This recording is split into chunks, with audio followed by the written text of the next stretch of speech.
శుభోదయం. ఇది FIBA radio internet ప్రసార కేంద్రం. నేటి మా తెలుగు కార్యక్రమమునకు స్వాగతం. ఇప్పుడు వినండి ఆరాధనా సమయం.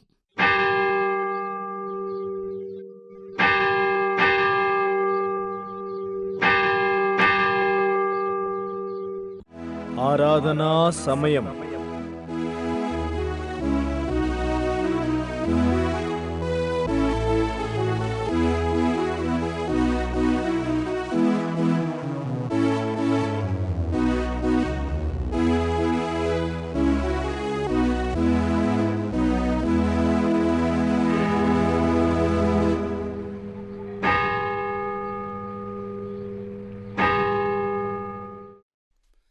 సంఘము లేచి నిలవబడినట్లయితే మనము కార్యక్రమం ప్రారంభం చేసుకుందాం.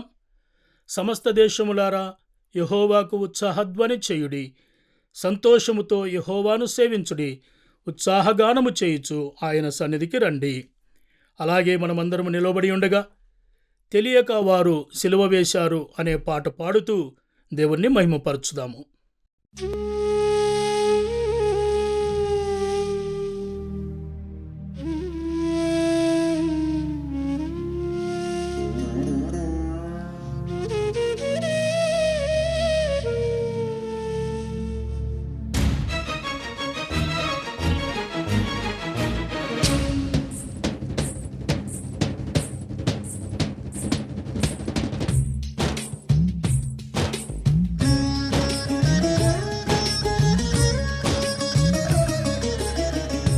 తెలియక వారు సిలువ వేశారు, క్షమించమని ప్రార్థించాడు యేసు. తెలియక వారు సిలువ వేశారు, క్షమించమని ప్రార్థించాడు యేసు. తెలిసి తెలిసి సిలువను వేస్తే క్షమించేదెవరు, ప్రార్థించేది ఎవరు? తెలియక వారు సిలువ వేశారు, క్షమించమని ప్రార్థించాడు యేసు.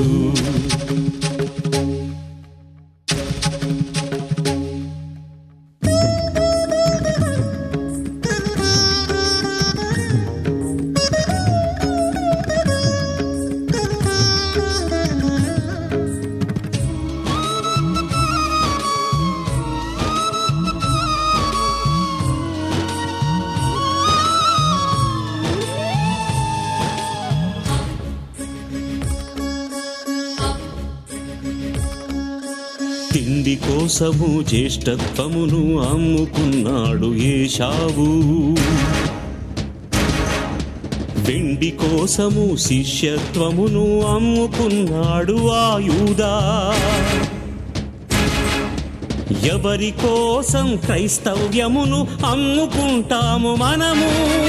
ఏశావులా భ్రష్టులవుతాము, యూదాలా పడి చస్తాము. తెలిసి తెలిసి సిలువను వేస్తే క్షమించేదెవరు, ప్రార్థించేది ఎవరు? తెలియక వారు సిలువ వేశారు, క్షమించమని ప్రార్థించాడు యేసు.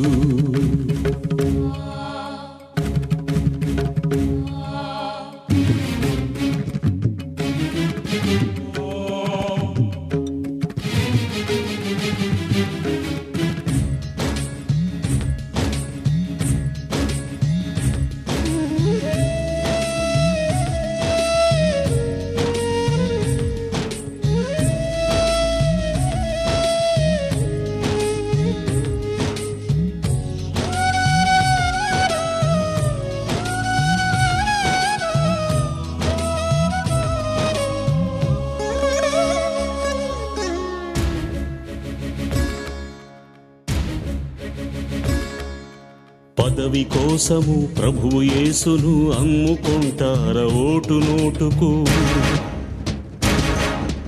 ఆస్తుల కోసం ప్రభువు క్రీస్తును అమ్ముకుంటారా పార్టీ కోర్టుకు? దేవుని పాలన మనిషి పాలనగా మారితే మనము చీలిపోతాము. దేవుని ఇల్లు మనిషి ఇల్లుగా మారితే కూలి కాలిపోతాము.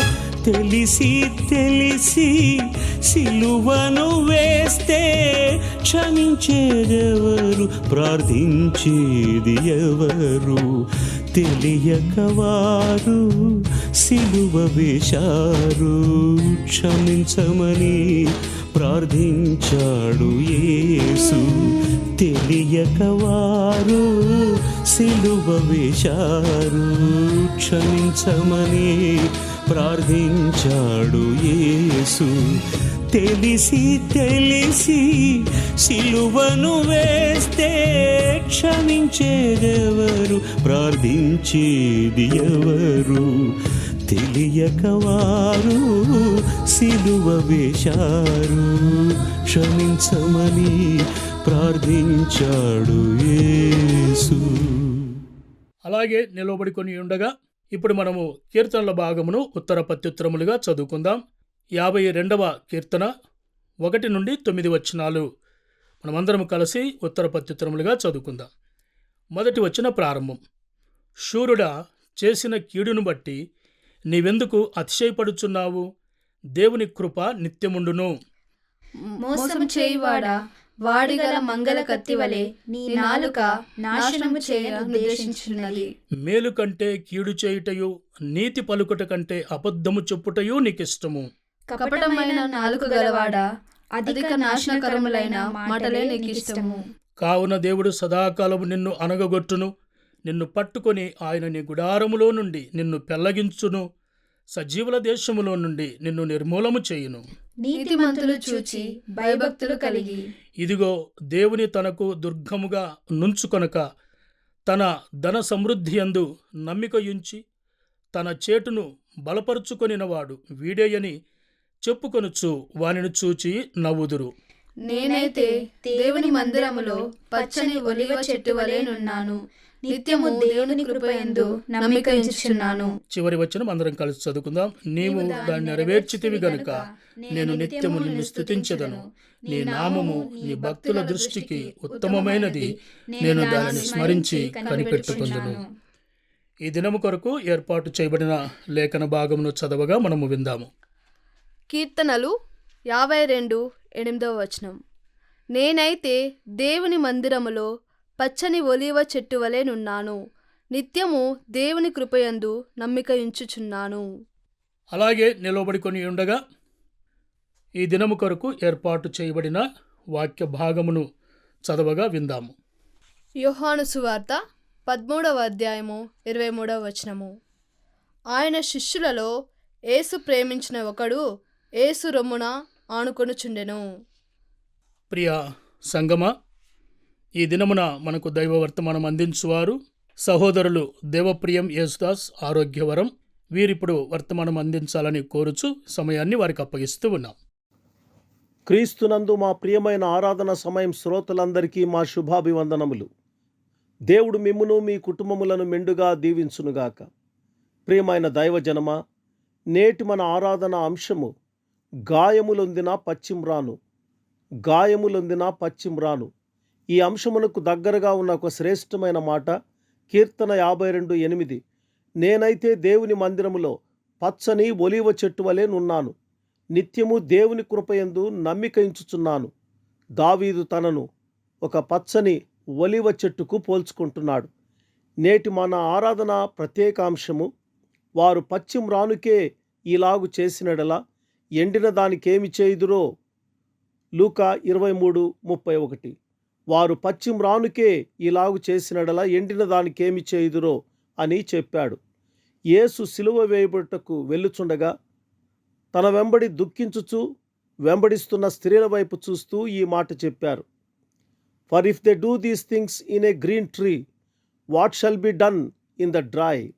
సర్వలోకమునకు పాప పరిహారార్థమై యేసు అన్యాయపు తీర్పును పొందినవాడై సిలువ మోయిచు కపాలమనబడిన గొల్గొతా లేదా కల్వరి అను కొండవైపు వెళ్ళుచు తనను గూర్చి రొమ్ము కొట్టుకొనుచు వెంబడించుచున్న చాలామంది స్త్రీలు ఏడ్చుచుండగా యేసు, యెరూషలేము కుమార్తెలారా, నా నిమిత్తము ఏడ్వకుడి, మీ నిమిత్తమును మీ పిల్లల నిమిత్తమును ఏడువుడి అని చెప్పుతూ పచ్చి మ్రానును గూర్చి ఉదహరించుట విశేషము. పచ్చి మ్రాను అను విశేషమైన అంశము 5 విధములుగా ధ్యానించుకుంటూ ఆత్మతో సత్యముతో మన ప్రభువును ఆరాధించుకుందాము. మొదటి ఉప అంశం, పచ్చి మ్రాను జీవమునకు గుర్తు. The green tree indicates life. ప్రభు అయిన యేసు చెప్పెను, నేనే మార్గమును సత్యమును జీవమును. యోహాను 14:6. యేసు ప్రభు మనకు జీవమునిచ్చుటకే వచ్చి ఉన్నారు. అందుకే పరలోకము నుండి పంపబడ్డాడు. నీవు నేను ఎండిన చెట్లమై ఉన్నాము. మనలో పచ్చదనము లేదు, అనగా జీవము లేదు. పాపపు దాసత్వంలో మ్రగ్గిపోయి అపవాది కుతంత్రములతో లోకపు పోకడలతో మనము నిర్వీర్యము అయిపోయాము. ఎండిపోయిన మ్రానులమై పోయాము. మోడుబారిన స్థితి మనము పొంది ఉన్నాము. జీవించుచున్నామన్న పేరుండియు మృతులమైపోయాము. యేసు ప్రభు మనలను ఉద్దేశిస్తూ, వారు పచ్చి మ్రానుకే ఇలాగు చేసినడలా ఎండిన దానికేమి చేయుదురో అని చెప్పాడు. యూదులు, రోమీయులు, గ్రీకీయులు ఏకమై యేసును సిలువకు అప్పగించారు. అనగా లోకమంతా ఏకమై యేసును ఏకగ్రీవంగా సిలువ వేశారు అని అర్థము. లూకా 23:16-18. కాబట్టి నేను ఇతన్ని శిక్షించి విడుదల చేయుదునని వారితో పిలాతు చెప్పగా, వారందరూ వీరిని చంపివేసి మాకు బరబ్బను విడుదల చేయమని ఏకగ్రీవంగా కేకలు వేశారు. లూకా 23:23లో వారు ఒకే పట్టుగా పెద్ద కేకలు వేసి వీరిని సిలువ వేయమని అడుగగా వారి కేకలే గెలిచెను. ఆయన సిలువపై శ్రమలు, గాయములు, మరణమును అనుభవించుటకే ఈ లోకమునకు వచ్చిన విషయము మనందరికీ తెలుసు. లూకా 1:29లో బాప్తిస్మిచ్చి యోహాను, ఇదిగో లోక పాపమును మోసుకుని పోవు దేవుని గొర్రెపిల్ల అని పలికాడు. సర్వలోక పాప భారమును భరించుచు కల్వరి కొండకు వెలుచున్న బలిపశువు యేసు ప్రభువే. గొర్రెలకు జీవం కలుగుటకును అది సమృద్ధిగా కలుగుటకును నేను వచ్చితినని మీతో నిశ్చయముగా చెప్పుచున్నాను అన్నాడు. యోహాను 10:10లో. రెండవ ఉప అంశం, పచ్చి కొమ్మతో మారా నీళ్లు మధురంగా మారాయి. With the green tree bitterness turned into sweet. చేదు నీళ్లు మధురమైపోయాయి. మారా నీళ్లు త్రాగలేక మేమేమి చేయుదుమని ఇశ్రాయేలీలు మోషే మీద సనుగు కొనగా మోషే యెహోవాకు మొరపెట్టెను. నిర్గమ 15:25. అంతట యెహోవా అతనికి ఒక చెట్టును చూపెను. అది నీళ్లలో వేసిన తర్వాత నీళ్లు మధురములాయెను. ఒక పచ్చని చెట్టు కొమ్మ నరకబడి నీళ్లలో పడగా నీరు మధురముగా మార్పు చెంది లక్షలాది ఇశ్రాయేలీయుల దాహార్తి తీర్చినట్లు చూస్తున్నాం. సర్వలోకపు మానవాళి ఆత్మీయ దాహమును తీర్చుటకే పచ్చి మ్రాను గాయములొందునట్లు సిలువకు గురి ఆయనని గ్రహించాలి. ఎంత ఆశ్చర్యం! ప్రియమైన స్నేహితుడా, సోదరి, నీవు నేను మారా చేదు నీళ్ల స్థితిలోనే ఉన్నామా, లేదా మధుర జలములతో నూతన జీవముతో ఉన్నామా? పరిశీలన చేసుకుందాం. మూడవ ఉప అంశము, పచ్చి మ్రాను మునిగిపోయిన స్థితి నుండి పైకి తేల్చిన స్థితిని అనుగ్రహించును. Green tree has turned the drowned situation into floating state. 2 రాజులు 6:5. యోర్దాను నది చెంత ఎలీషా శిష్యులు మ్రాను నరుకుచుండగా ఒకడు దూలము నరుకుచున్నప్పుడు గొడ్డలి ఊడి నీటిలో పడిపోగా వాడు, అయ్యో ఏలినవాడా, అది ఎరవు తెచ్చినది అని మొరపెట్టగా 6వ వచనం, ఆ దైవజనుడు అది ఎక్కడ పడినని అడిగి అతడు కొమ్మ ఒకటి నరికి నీళ్ళలో వేయగా గొడ్డలి తేలెను. The iron did swim. 7వ వచనంలో వాడు చేయి చాపి దాన్ని పట్టుకొనెను అని వ్రాయబడింది. పాపభారముతో, శరీర వ్యాధులతో, మానసిక చింతలతో, ఏకాంత జీవితముతో నిర్లక్ష్యమునకు గురి అయి మానసిక శోక సముద్రంలో మునిగిపోయిన స్థితిలో ఉన్నావా? ఇక తిరిగి పైకి రాని స్థితిలో ఉండి తేలునట్టి స్థితి ఇక నాకు రాదులెమ్మని విసిగి వేసారిపోయావా? నీ మునిగిపోయిన స్థితిని పైకి తేలిన ఇనుప గొడ్డలి స్థితిగా మార్చి యేసు అను పచ్చిమ్రానుగా నీకు ఆయన ఇవ్వగలడు. ఇనుము నదుల నీళ్ల లోతున పడిపోతే పైకి తేలునా? అది సృష్టికి విరుద్ధము, విడ్డూరము కాదా? అయితే నీవు నేను నమ్మిన మన సృష్టికర్తకు సమస్తము సాధ్యమే. మార్కు 10:27. ఇది మనుషులకు అసాధ్యమే కానీ దేవునికి అసాధ్యము కాదు. దేవునికి సమస్తము సాధ్యమే అని వ్రాయబడింది. ఎలీషా నరికిన ఆ పచ్చి కొమ్మ మన ప్రభు అయిన యేసుకే ముంగుర్తుగా ఉన్నది. స్నేహితుడా, సోదరి, మునిగిపోయి పాతాళ అర్హులమైపోయిన నిన్ను నన్ను ఆయన తిరిగి నీళ్లపైకి తేలజేయగలడు. నీవు తేలి ఆడుటకు ఆయన హస్తము నిన్ను పట్టుకొనును. ఇది ఆశ్చర్యం. దావీదు కీర్తన 18:16లో ఉన్నత స్థలము నుండి చెయ్యి చాపి ఆయన నన్ను పట్టుకొనెను, నన్ను పట్టుకొని మహాజలరాశులలో నుండి తీసెను అని వ్రాయబడిన రీతిగా తన ప్రియకుమారుడైన యేసు అను నరకబడిన కొమ్మ మానవాళి కొరకు బలి ఆయను. వారు పశ్చిమ్రానుకే ఇలాగు చేసినడల ఎండిన దానికేమి చేయుదురో అని యేసు చెప్పారు. 4వ ఉప అంశము, పశ్చిమ్రాను నరకబడి గాయపరచబడి నీకు నాకు రక్షణ ఓడ సిద్ధమాయను. The cut green tree made into large ship. దేవుడైన యెహోవా నోవాహుతో ఇలా అన్నారు. ఆదికాండము 6:14, చితిసారకపు మ్రానుతో నీ కొరకు ఓడను చేసుకునుము. Make thee an ark of gopher wood. భీకర అడవులలో అరుదుగా దొరికే చితిసారకపు మ్రానును నరికి బద్దలు బద్దలుగా చీల్చి సుత్తే మేకులు వాడి నోవాహు ఒక పెద్ద ఓడను నిర్మించి సిద్ధము చేయగా, ఆదికాండము 6:20 ప్రకారము వాటి జాతుల ప్రకారము పక్షులు, వాటి జాతుల ప్రకారము జంతువులు, వాటి జాతుల ప్రకారము నేలను ప్రాకు వాటన్నిట్లో అవి ఓడ యొద్దకు వచ్చినవి. ఆదికాండము 7, 8, 9 వచనాల్లో దేవుడు నోవాహును ఆజ్ఞాపించిన ప్రకారము పవిత్ర జంతువులలోను అపవిత్ర జంతువులలోను పక్షులలోను నేలను ప్రాకు వాటన్నిటిలోనూ మగది ఆడుది జతలు జతలుగా ఓడనున్న నోవాహు నొద్దకు చేరాయి అని వ్రాయబడింది. ఓడ చేయబడగా చితిసారపు మ్రాను మనం ఆరాధించే యేసునాథుడే. పరము నుండి పంపబడిన ఆయనే పశ్చిమ్రానుగా చీల్చబడ్డాడు. ముళ్ళ కిరీటం ఆయన శిరమును చీల్చినది. కొరడా ఇనుప గాలములు ఆయన వీపు అంతటిని నాగటి చాలవలే చీల్చివేశాయి. ఇనుప దుబ్బ మేకులు ఆయన అరచేతులను కాళ్లను చీల్చివేశాయి. ప్రక్కలో బల్లెపు పోటు గ్రక్కున దిగబడింది. ఇది ఎంత ఆశ్చర్యం! చితిసారపు మ్రానువలే యేసుక్రీస్తు పశ్చిమ్రానుగా చీల్చబడి సర్వమానవాళి కొరకై రక్షణ ఓడగా నిర్మించబడ్డాడు. ప్రియమైన స్నేహితుడా, అలాగైతే నీవు ఆ రక్షణ ఓడలో ప్రవేశించావా? లేదా నోవాహు కాలపు మనుషుల రీతిగా ఓడ వెలుపటనే నిలబడిపోయావా? 120 సంవత్సరములు నోవాహు ఆహ్వాన సువార్తను అందించినను నాటి నరులు నిర్లక్ష్యభావంతో తిరస్కరించారు. ఫలితంగా సమస్త శరీరులేమి సమస్త నరులేమి 21వ వచనం ప్రకారము చచ్చిపోయారు. గొప్ప పర్వతములన్నీ మునిగిపోయాయి. నోవాహు కుటుంబపు వారు మరియు ఏర్పరచబడిన ఓడలో ప్రవేశించిన జంతువులు పక్షులు నేల మీద ప్రాకునవన్నీ నూతన సృష్టిలో భాగమయ్యాయి. చితిసారకపు మ్రాను చీల్చబడకపోతే ఆ ఓడ ఏర్పడి ఉండేది కాదు.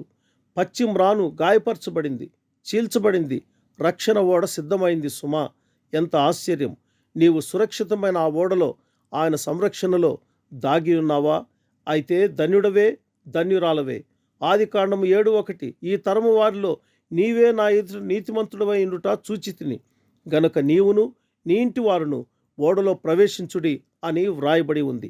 యేసు రక్తమందు కడగబడి నీతిమంతులుగా తీర్చబడిన వారమై ఆ రక్షణ ఓడలో ప్రవేశించి ఆరాధించుదముగాక.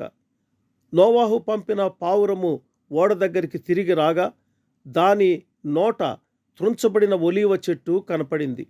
దాన్ని బట్టి భూమి మీద నీళ్లు తగ్గిపోయాయి అని నోవాహుకు తెలిసింది అని వ్రాయబడిన ప్రకారము నూతన భూమి నూతన ఆకాశములో నూతన సృష్టి ఆరంభమైంది. ఓడలో ఉన్నవే నూతన సృష్టి. 2 కొరింథీ 5:17, కాగా ఎవడైనను క్రీస్తునందునేడల వాడు నూతన సృష్టి, పాతవి గతించెను, ఇదిగో క్రొత్తవాయెను. రోమా 8:1, కాబట్టి ఇప్పుడు క్రీస్తు యేసునందున్న వారికి ఏ శిక్షా విధియూ లేదు.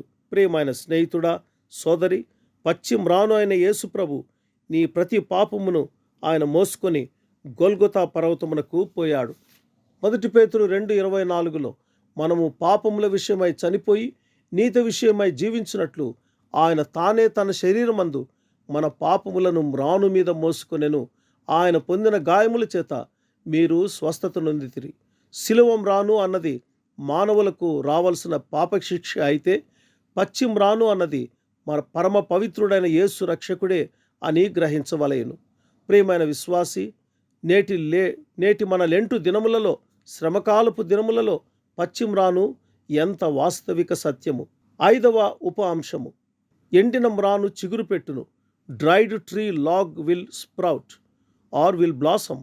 ఎండు మ్రాన్లైన మానవాళికి నిరీక్షణ కలదా? 1 తెస్సలోనికైలు 5:13.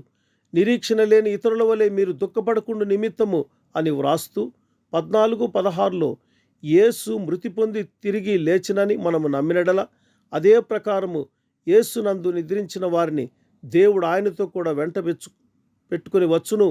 16వ వచనంలో క్రీస్తునందుండి మృతులైన వారు మొదట లేతురు అని వ్రాయబడి ఉంది.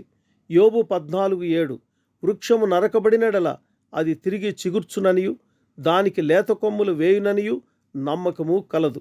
ఎండిన మ్రాను చిగుర్చుటికే యేసు పచ్చి మ్రానుగా గాయపరచబడ్డాడు. ప్రియమైన స్నేహితుడా, ఎండిన కర్ర చిగురించునా? సంఖ్య 17:2లో ఇశ్రాయేలీల యాజకత్వ ఆధిపత్య వివాద విషయంలో యెహోవా ఆజ్ఞను అనుసరించి 12 గోత్రముల ఇశ్రాయేలీలకు సూచనగా 12 కర్రలను తీసుకొని లేవి గోత్రపు కర్ర మీద అహరోను పేరు వ్రాసి ఆ ఎండిన కర్రలను ప్రత్యక్షపు గుడారంలోని శాసనములు ఎదుట అవి ఉంచబడ్డాయి. సంఖ్య 17:5లో అప్పుడు నేను ఎవనిని ఏర్పరచుకుందునో వాని కర్ర చిగురించును అని వ్రాయబడి ఉన్నది. సాక్ష్యపు గుడారంలో యెహోవా సన్నిధిలో ఆ ఎండిన కర్రలు ఉంచబడ్డాయి. సంఖ్య 17:8లో మరునాడు మోషే సాక్ష్యపు గుడారంలోనికి వెళ్ళి చూడగా లేవి కుటుంబపుదైన అహరోను కర్ర చిగిర్చి ఉండెను. అది చిగిర్చి పువ్వులు పూసి బాదము పండ్లు కలదాయను.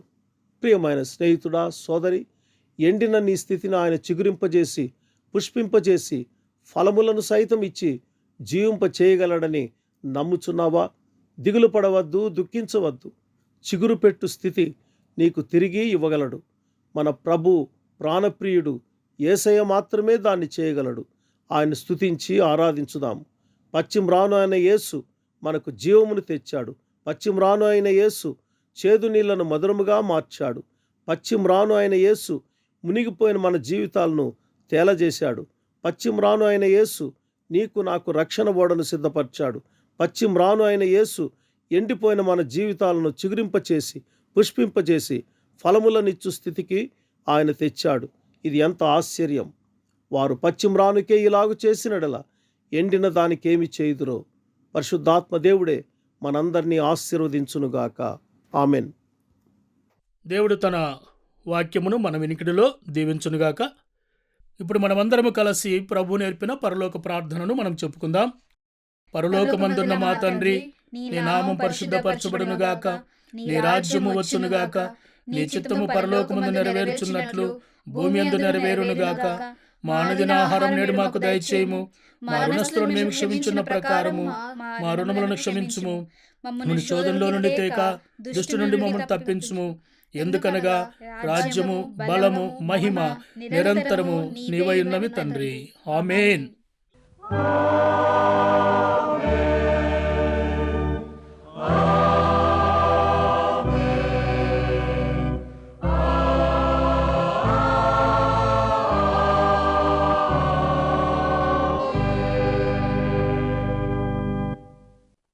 ఈ దినము కొరకు ఏర్పాటు చేయబడిన వాగ్దానము కీర్తనలు 32వ అధ్యాయం 1వ వచనం.